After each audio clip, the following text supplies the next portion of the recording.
আসসালামু আলাইকুম, welcome to Riasad আজিম। ভিন্ন ধর্ম মতাদর্শী যারা শুনছেন সবার প্রতি আন্তরিক কৃতজ্ঞতা। ট্যাগলাইন দেখে যা ভাবছেন তেমনটাই হয়তো হতে যাচ্ছে, এবং যে সিগন্যালস গুলো রয়েছে তাতে এমনটা হলে বাংলাদেশের ক্রিকেটে যে একটা নতুন অধ্যায়ের সূচনা হবে, সংকটময় এই মুহূর্তে একটা দারুণ সিদ্ধান্ত হবে, সে বিষয়ে কোনো সংশয় নেই। কদিন আগে বাংলাদেশ ক্রিকেট বোর্ডের ইলেকশন আপনারা দেখেছেন। এনএসসি জাতীয় ক্রীড়া পরিষদ, ন্যাশনাল স্পোর্টস কাউন্সিলের কোটায় দুজন পরিচালকের আমরা নাম শুনেছিলাম, যারা একজন এই মুহূর্তে দায়িত্বে রয়েছেন এবং অপরজন যাকে বাছাই করতে গিয়ে জাতীয় ক্রীড়া পরিষদের তাড়াহুড়োর কারণে এমন একজন যুক্ত হয়ে গিয়েছিলেন যার প্রিভিয়াস গভর্নমেন্টের সাথে খুব সখ্যতা ছিল, সেই তাকে পরবর্তীতে বিতর্ক এড়াতে বাদ দেওয়া হয়। এই খবরটা আমরা পেয়েছি। রুবাবা দৌলা পরবর্তীতে জাতীয় ক্রীড়া পরিষদ মনোনীত পরিচালক হতে যাচ্ছেন, সেই খবরটাও পুরো বিশ্বের মানুষ, অ্যান্টার্কটিকাও যারা থাকেন তারা মোটামুটি জেনে গেছেন। ধরুন এই ন্যাশনাল স্পোর্টস কাউন্সিল থেকে যদি মাশরাফি বিন মুর্তজাকে কোনোভাবে ক্রিকেট বোর্ডে আনা যেত বা তিনি আসতেন বা এরকম একটা লিয়াজও হতো, অনেক ধরনের মান অভিমানের খেলা আমরা দেখি পলিটিক্সে এবং সেটার বরফ গলতেও আমরা দেখি, তাহলে ওই যে একজন স্বৈরাচারের দোষর যিনি ঢুকে যাবার কারণে বিতর্ক তৈরি হয়েছিল, মাশরাফি ঢুকে গেল কি সেই বিতর্কটা হতো? আমি শতভাগ নিশ্চিত ৮০ ভাগ ক্ষেত্রে অন্তত বিতর্ক হতো না, আর কেউ কেউ বিতর্ক করার জন্য বিতর্ক করতেন। আলোচনা সেটা না। আমি কয়েকটা পয়েন্ট আপনাদের বলি এবং জিনিসটা ক্লিয়ার হয়ে যাবে যে বাংলাদেশ ক্রিকেট বোর্ড এই মুহূর্তে যতটুকু টাচ আমার কাছে রয়েছে যে এরকম একটা ব্যাপারে রয়েছে, এবং একই সাথে বাংলাদেশের স্পোর্টস মিনিস্ট্রি, আসিফ মাহমুদ সজীব ভাইয়ের মিনিস্ট্রিও একটা পজিটিভ টোনে কথা বলছে রিগার্ডিং মাশরাফি বিন মুর্তজা। বাংলাদেশের ওয়ানডেতে অপ্রতিরোধ্য হয়ে যাওয়া, হোমে বাংলাদেশের সিরিজ মানি আমরা যেই দলই হোক, সেটা ইন্ডিয়া, পাকিস্তান, সাউথ আফ্রিকা, আমরা হারিয়ে দেব, তাদের বিপক্ষে জয় পাবো, সেরকম একটা ব্যাকরণের নিয়মে পরিণত হয়ে যাওয়া, বাংলাদেশের র্যাঙ্কিং ৬-৭-এর মধ্যে চলে আসা, বিশ্বকাপের কোয়ার্টার ফাইনাল খেলা, চ্যাম্পিয়ন্স ট্রফির সেমিফাইনালে লড়াই করা, এই যে ঘটনাগুলো ঘটেছে এবং বাংলাদেশের ক্রিকেট ইতিহাসে প্রথমবারের মতো ট্রাই নেশনস সিরিজ জয়, সেটাও যার ক্যাপ্টেন্সিতে, যার অধিনায়কত্বে, যার দায়িত্বে ঘটেছিল। ড্রেসিং রুমটা ফ্যাবুলাস 5-এ পরিণত হয়েছিল, মুস্তাফিজরা, তাসকিনরা পারফর্মারে পরিণত হয়েছিল, অসংখ্য অপশনস ছিল, পেস ডিপার্টমেন্ট একটা নতুন দিগন্তের দ্বারের সামনে উন্মোচিত হয়েছিল। সব ঘটেছিল মাশরাফির জাদুর ছোঁয়ায়। মাশরাফি বিন মুর্তজা পলিটিশিয়ান মাশরাফি না, ক্রিকেটার মাশরাফি, ক্রিকেটের থিঙ্কিং এর জায়গায় গডফাদার মাশরাফি। যেই মাশরাফি বাংলাদেশের ক্রিকেটকে যেভাবে দেখেছেন, যেভাবে করেছেন, যে জায়গায় নিয়ে গেছেন, সেই জায়গা থেকে পদচ্যুত বাংলাদেশের ক্রিকেট এমন এক পর্যায়ে চলে গেছে যে গত ১৯ বছরের মধ্যে র্যাঙ্কিং এর সর্বনিম্ন অবস্থানে রয়েছে। ঠিক তখন মাশরাফির ব্যাপারে যুব ক্রীড়া উপদেষ্টা পজিটিভ নোটে কথা বলেন। কদিন আগের ঘটনা, কি বলেছেন যে মাশরাফি আর আসলে আগের ছন্দে নেই, পলিটিক্যাল সেই ছন্দের কথা বলেছেন, তিনি তার অবস্থান থেকে সরে এসেছেন, এরকম একটা ইঙ্গিত দিয়েছেন। এরপরের ব্যাপারটা একটু ২-২-৪ মেলানোর চেষ্টা করুন। মেহেদী হাসান মিরাজ, দেখুন মাশরাফি সাকিব নিয়ে কথা বলার ক্ষেত্রে কিন্তু একটা সতর্কতা অবলম্বনের ব্যাপার থাকে, খুব স্বাভাবিক। সাকিবের ব্যাপারে সতর্ক যতটুকু, মাশরাফির ব্যাপারে ক্রিকেটার, ক্রিকেট বোর্ড কিংবা উপদেষ্টা তাদের সতর্কতার জায়গাটা আরো বেশি, কারণ মাশরাফি বাংলাদেশেই অবস্থান করছেন। মাশরাফিকে আপনি খুঁজলে ঢাকা শহরেই পাবেন।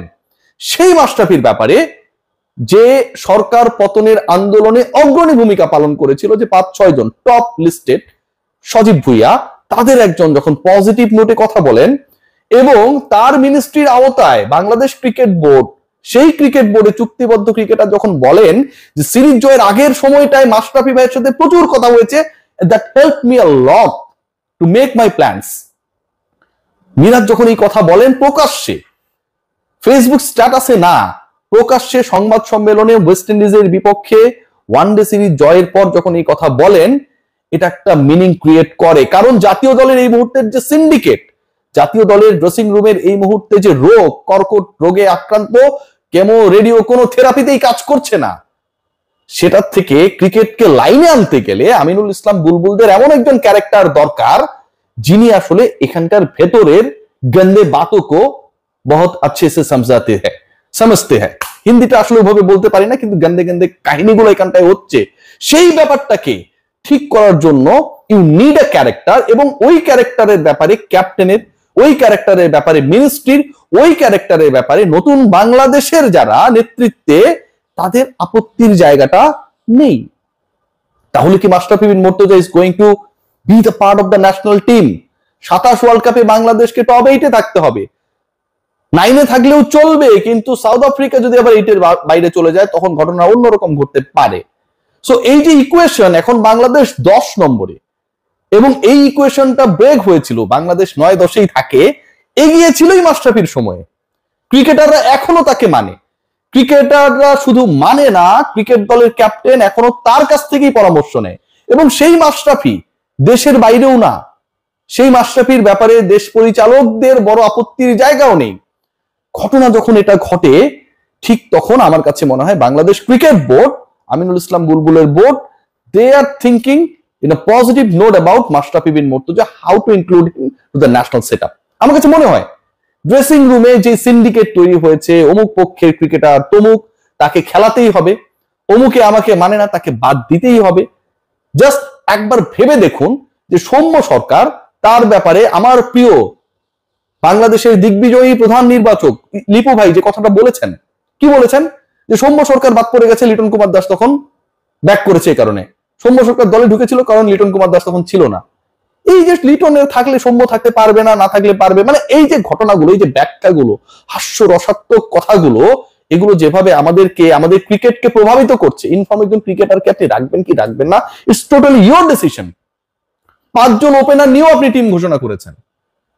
সৌম্য সরকার না খেলেই কেন বাদ পড়লো, সেই প্রশ্নের উত্তর যদি হয় আরেকজন না খেলেই দলে ঢুকলো কারণ তিনি ক্যাপ্টেন, এই কারণে সৌম্য বাদ পড়ে গেছে, এই সায়েন্সটা হয় বাংলাদেশের কোন সায়েন্সের শিক্ষক বুঝবে না, বোঝাতেও পারবে না, লিপু ভাই ছাড়া এই বিজ্ঞান পৃথিবীর কেউ বুঝবে না। সো এই যে ঘটনাগুলো ঘটছে, এখানটায় দুটা জিনিস দরকার। একটা হচ্ছে ক্যাপ্টেনের ভয়েস রেইজ করা, ক্যাপ্টেনের একটা পার্ট থাকবে। ফিল সিমন্স এক জায়গায় চুপচাপ বসে থাকেন, মিরাজ বললো যে সালাউদ্দিন একা ডিসিশন নেন না, ফিল সিমন্সও নেন।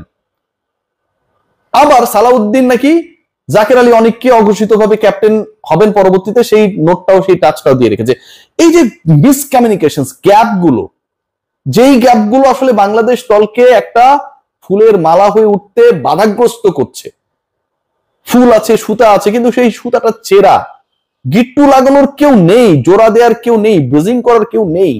ওই জায়গাটায় আমার কাছে যেটা মনে হয় যে 2-2-4 মেলালে Mashrafe is going to be a part of the national side. কোন রোলে তিনি আসবেন ডিফিকাল্ট টু সে, বাট সকল এলিমেন্টস কে আপনি যদি এক করেন, অন্তত এই ভাইবসটাই পাওয়া যায়।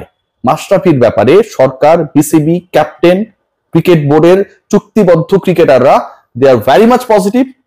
যেই মাশরাফি এখনো বাংলাদেশেই রয়েছেন, যেই মাশরাফি এখনো ঢাকা শহরেই রয়েছেন, যেই মাশরাফি বাংলাদেশে অবস্থান করার পরেও সাকিবকে নিয়ে যেই ধরনের ঘটনা প্রবাহ ঘটেছিল, ঘটবে, মাশরাফির ব্যাপারে ঠিক একই কর্তৃপক্ষের মনোভাবটা ভিন্ন। সেই মাশরাফি বিন মুর্তজাকে নিয়ে যখন প্রকাশ্য সংবাদ সম্মেলনে টানা 4 সিরিজ পরাজয়ের পর ক্যাপ্টেন এসে বলেন যে মাশরাফির অ্যাডভাইস আলটিমেটলি কাজে লেগেছিল বাংলাদেশের এই সিরিজ জয়ের ক্ষেত্রে, চাপকে জয়ের ক্ষেত্রে, রেটিং পয়েন্ট পাবার ক্ষেত্রে, তখন এটা অনেক কিছু, অনেক বড় মিনিং ক্যারি করে। Mashrafe, I do firmly believe that he is in a chain, যেই চেইনটা, এই থিঙ্কিংটা চলছে যে তাকে জাতীয় দলে কোনো একটা গুরুত্বপূর্ণ রোলে ইনক্লুড করা যায় কিনা, to break all the syndicates, এবং একই সাথে to make some peace here. সবাই ভালো থাকবেন।